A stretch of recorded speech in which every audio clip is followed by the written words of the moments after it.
Okay, so now that we've gone through network segmentation, we will now go through FireNet and specifically FireNet operations. I'll try to explain a bit what FireNet is, and then we will talk about operations. So FireNet is all about the insertion of layer 4 to layer 7 next generation firewalls in the it's all about sorry, my apologies, the insertion of layer 4 to layer 7 next generation firewalls in the path via policy.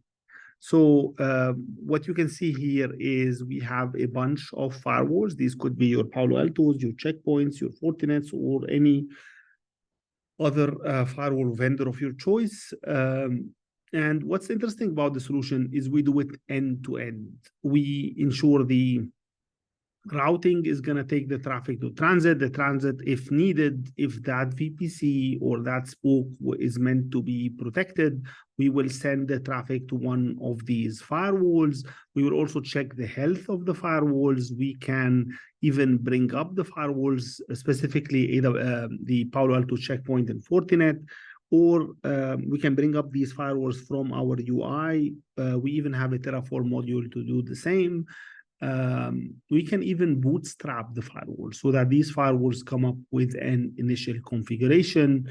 However, one point to note is we are not trying to replace the management, like the central management for these firewalls, like a Panorama or anything of that, or anything resembling that. There's a lot to firewall management, and this is not what we're targeting in the solution. But we just want to make sure that we're able to bring up the firewall, do all of the complex networking, take care of all the magic for you, monitor those firewalls, bootstrap those firewalls, and get everything ready for you. And then for day-to-day management of these firewalls, you will continue to use their management, being the UI or any central management. So what you're seeing here is a single hub versus dual hub FireNet. Again, the whole idea here is, do you want east-west? Do you want to consolidate all your firewalls in a pair? And this will be these firewalls will basically cater for any east-west traffic, as well as any traffic that wants to go to the internet.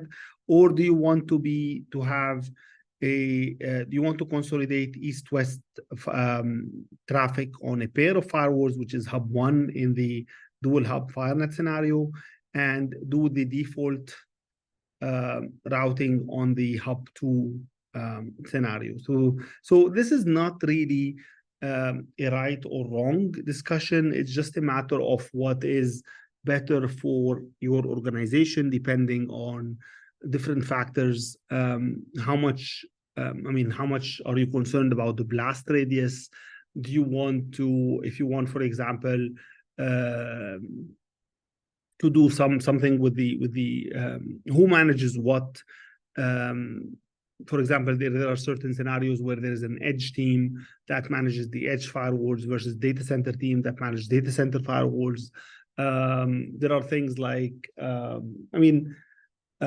other factors. If you want to do like maintenance for some of these firewalls, maybe you want to keep the other firewalls unaffected. Again, these are some of the operational questions that differ from one organization to another and lead them to choose either the design on the right or the design on the left. Okay, there is not a lot on a packet walkthrough. So basically the packet will go from the instance, will go through the VPC router, which will take it to the any of the spoke gateways. So we'll go to the spoke gateway, let's assume on the left. That spoke gateway, because we have multiple tunnels to different transits, will land that flow on one of these tunnels. So assuming we will send the packet to the transit gateway that is on the left.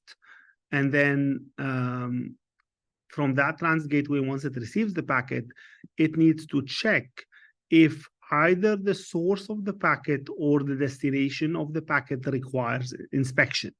If any of those requires inspection, then we will send the packets to the firewall. Else, we will send the packet directly to the destination. Okay, so this is where you're seeing if a match traffic is redirected to the firewall.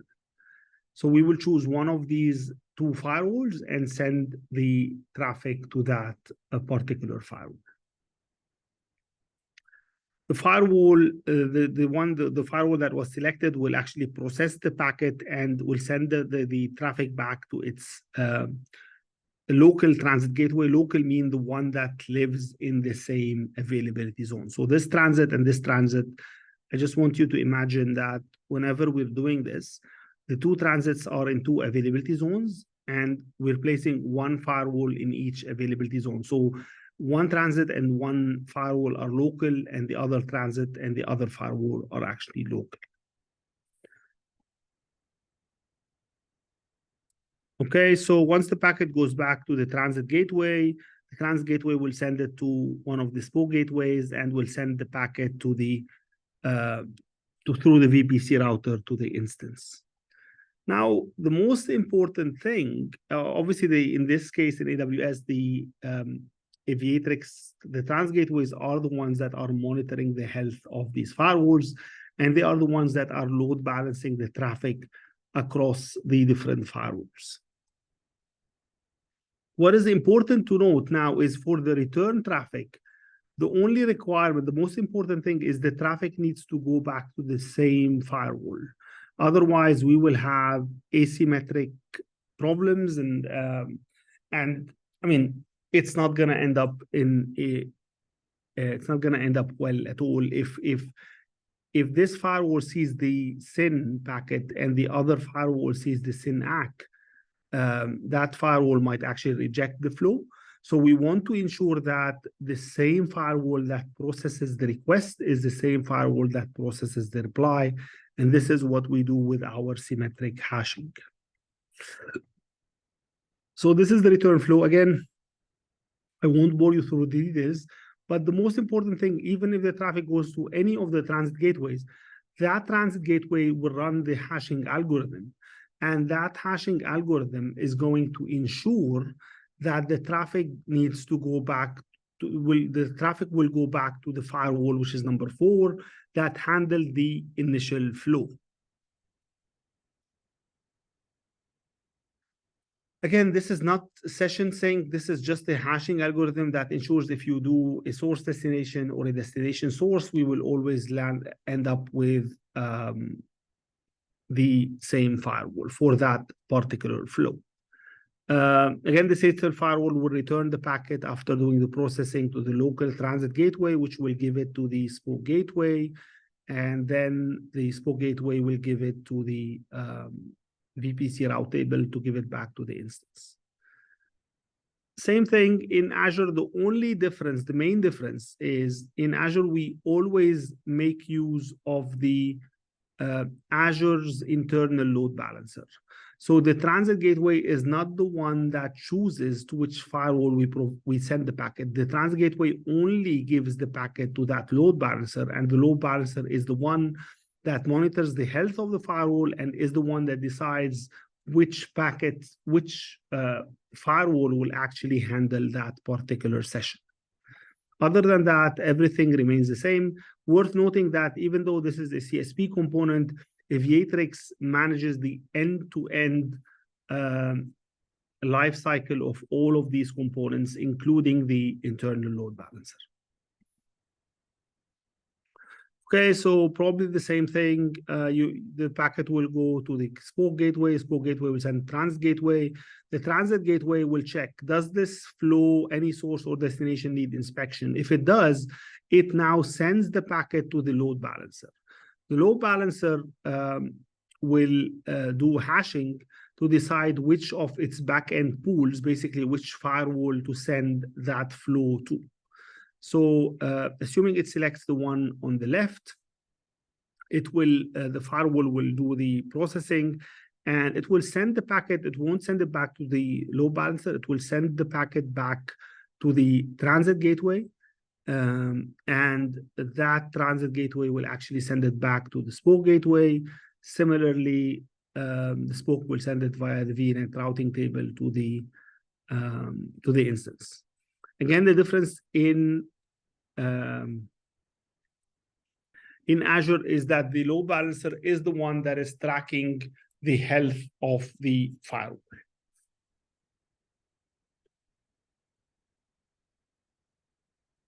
Again, the return flow, I think you already understand this. The difference, again, we give it to the load balancer, and because the load balancer is a stateful device, it will ensure that it gives the same, the reverse hash flow will ensure that we send the packet to the same firewall that we did for the original flow.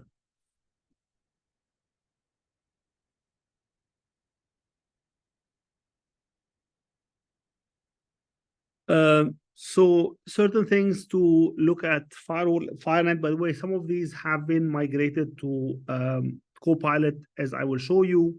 But in a nutshell, I can even walk you through some of these. There is FireNet, and if you don't know, you can just search. So I'm able to see that on this transit, I have a firewall, and that firewall state is actually up. It's already inspecting traffic. It's not for egress. It's only for east-west.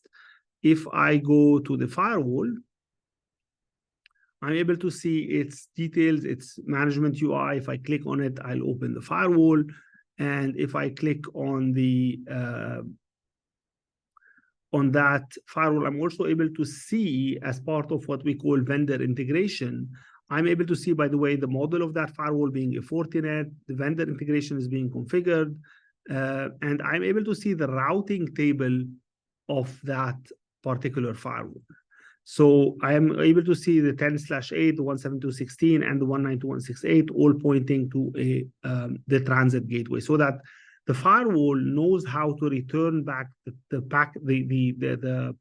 packet after the inspection. Okay, we always think about firewalls in terms of policy, but sometimes we forget the fact that firewalls are routing devices unless configured in a transparent manner, and they will need to have the proper entries in their routing table.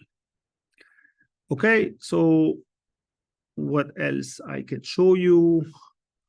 Again, you can edit some of the settings here. We'll probably might touch upon secondary FireNets, but in our case, we're dealing with primary FireNets. There is an option to do it with gateway load balancer. If you want to do it in egress firewall also, which means for the internet, you can just turn on this knob. And then you can, yeah, this is basically it. And if you want to add a firewall, you can decide on which transit gateway you want to add it, and you will give it a name, a firewall image. This will load the multiple supported images. We have Palo Alto CloudGuard from Checkpoint or Fortinet. There is the firewall image version. Obviously, I didn't select a firewall. That's why I cannot see the image version, and the instance size. And obviously, I need to select where the management subnet will be, where is the egress interface, all of that. And if I want to do a bootstrap configuration, I'm able to specify it and put it, basically put it in a certain S3 bucket, and get so that the firewall, when it comes up with an initial configuration. Let me check, go to the slides and check if I missed anything.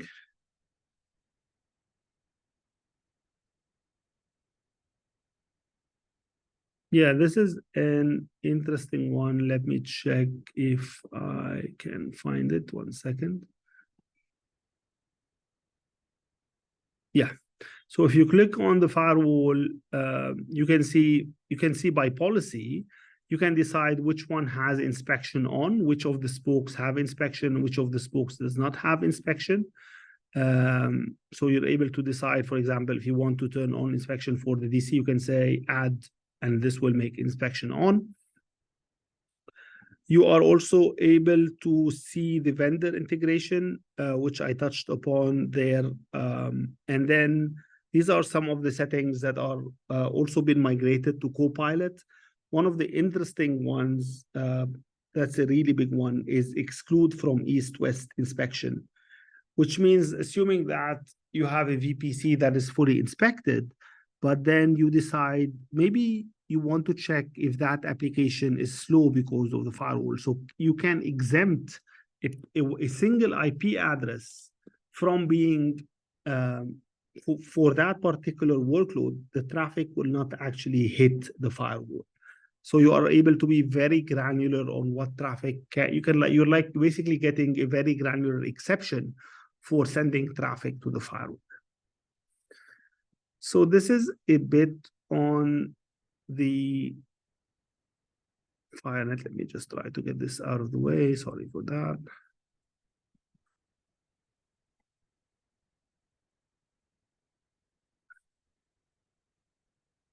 The other thing I showed you, I mean, this is how it looks like in the controller, but in Copilot, you can see the status of the firewall is actually up.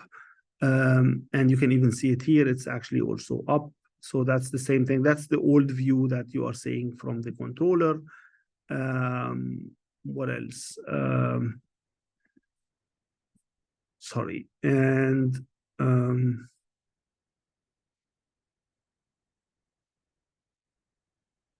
yeah, I showed you that you can basically deploy a Palo Alto checkpoint or Fortinet. I talked about vendor integration.